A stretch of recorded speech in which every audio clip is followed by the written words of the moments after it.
வணக்கம் நண்பர்களே! எல்லாரும் எப்படி இருக்கீங்க? நல்லா இருக்கீங்களா? இன்னைக்கு நான் எங்க அதிவேகத்தில என்னோட வாகனத்தை இயக்கிக் கொண்டு போய் கொண்டு இருக்கிறேன் அப்படின்னு கேட்டீங்கன்னா, திருச்சியில் அமைந்திருக்கக்கூடிய ஸ்ரீ ரங்கநாதர் அவர்களோட ஆலயத்துக்கு தான் போயிட்டுருக்கிறேன். அந்த ஆலயத்தோட சிறப்புக்கள்லாம் என்ன? மற்றும் அந்த ஆலயத்தில இன்னைக்கு என்ன ஸ்பெஷல்? அப்படின்ற மாதிரியெல்லாம் நெறைய விஷயங்கள் இருக்கு.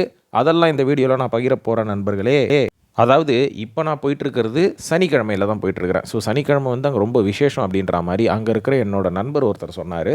சரி போய் அந்த விசேஷம் என்ன பார்த்துரலாம் அப்படின்ற மாரி தான் இப்ப நான் கிளம்புனேன். ஸோ போன உடனே ஒரே கூட்டங்க. சரியான வெயில் வேற. அதுவும் நம்ம ஊர்ல இப்போ கிளைமேட் எப்படி இருக்குன்னு நான் சொல்லி உங்களுக்கு தெரியணுங்களா? அதுவும் திருச்சிய நீங்க எடுத்துக்கிட்டீங்கன்னா, சரியான வெயிலு, பயங்கரமான வெயிலு, கொடூரமான வெயிலு அப்படின்ற மாரி நான் சொல்லுவேன். இருந்தாலும் ரங்கநாதர இப்படி எப்படியாவது பார்த்துரலாம்ப்பா இன்னைக்கு அப்படின்ற ஒரு முடிவுல தான் நான் கிளம்பி வந்தேன். வெயிலாது வேற யாராவது அது. அப்படி இப்படி கொடைய பிடிச்சுக்கிட்டு போய் பார்த்துரலாம் அப்படின்ற மாரி வந்தேன்.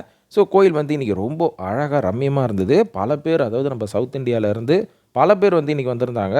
என்ன விசேஷம் அப்படின்னு கேட்டீங்கன்னா, பெருசா எந்த விசேஷமும் கிடையாதுங்க. சனிக்கிழமை எப்பவுமே அந்த கோயில்ல கூட்டம் நல்லாவே இருக்குமாம்.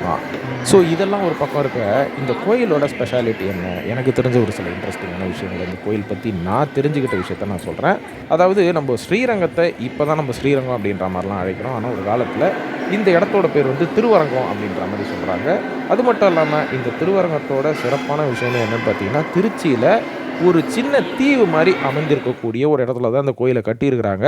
அதுவும் இப்ப நீங்க பார்த்துட்டு இருக்கிறது நம்ம ரங்கநாதர் அவர்களோட கோபுரம். அதாவது இந்த தங்கத்தால செஞ்ச கோபுரம் அப்படின்ற மாரி சொல்லுவாங்க பார்த்தீங்களா? ஸோ அந்த கோபுரம் தான் அது.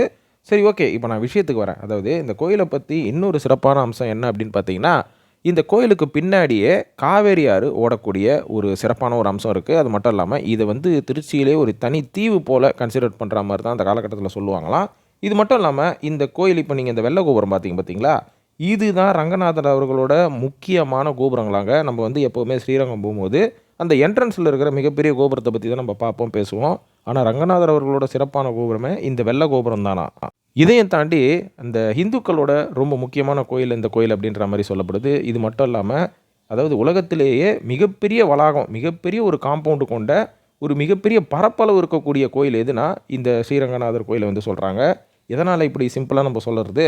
இதோட நம்பர்ஸ் எவ்வளோ தெரியுங்களா? அதாவது இந்த கோயிலோட மொத்த பரப்பளவு எவ்வளோ அப்படின்னு பார்த்தீங்கன்னா, 6,31,000 சதுர அடி அப்படின்ற மாரி சொல்லப்படுது. பரப்பளவு மட்டுமே 4 கிலோமீட்டருங்களாங்க. அதாவது கிட்டத்தட்ட ஒரு 10,710 அடி அப்படின்ற மாரி சொல்றாங்க. இது மட்டும் இல்லாம இந்த கோயில்ல கிட்டத்தட்ட 21 கோபுரங்கள் இருக்குங்களாங்க. அது மட்டும் இல்லாம இந்த மெயினான கோபுரம், இந்த மெயினான என்ட்ரன்ஸ்ல ஒரு கோபுரம் இருக்கு. நம்போ ஸ்ரீரங்கம்னாலே இந்த கோபுரத்த தான் பார்ப்போம். அதுவும் எப்போ போனாலும் இந்த கோபுரத்த நம்ம அண்ணாந்து ஆச்சரியமா பார்க்குற விஷயங்கள்லாம் இருக்குது இல்லைங்களா?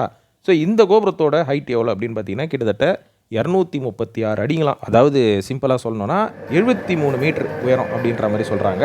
அது மட்டும் இல்லாம 2016வது வருஷம் ஆசியாவிலேயே 2வது மிக உயரமான கோபுரம் அப்படின்ற ஒரு பேரும் வாங்கியிருக்கு இந்த கோபுரங்க.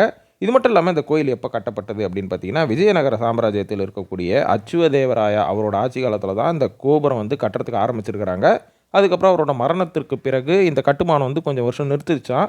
இதுக்கப்புறம் பார்த்தீங்கன்னா, திருப்பியும் இந்த கட்டுமானத்த ஆரம்பிச்சு கிட்டத்தட்ட 400 வருஷம் தொடர்ந்து இந்த ஒர்க் பண்ணி 400 வருஷம் கழிச்சு தான் இந்த கட்டுமானத்த கம்ப்ளீட் பண்ணாங்களாம், இந்த தேவஸ்தானத்தில இருக்கிறவங்க.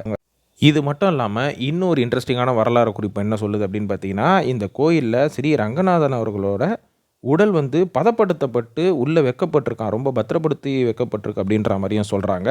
ஸோ இது வந்து ரொம்ப ஆச்சரியமாவே இருக்கு கேட்கறதுக்கு. இது மட்டும் இல்லாம இந்த கோயிலுக்கு பட்டு புடவை, பட்டு வேட்டி, பட்டு துண்டுகள் வந்து இங்க தானமா குடுப்பாங்களாம். இத வந்து தினமும் வந்து அங்க இருக்கிற அந்த சாமி சிலைகளுக்கு வந்து யூஸ் பண்ணுவாங்க அப்படின்ற மாரியும் சொல்லப்படுது.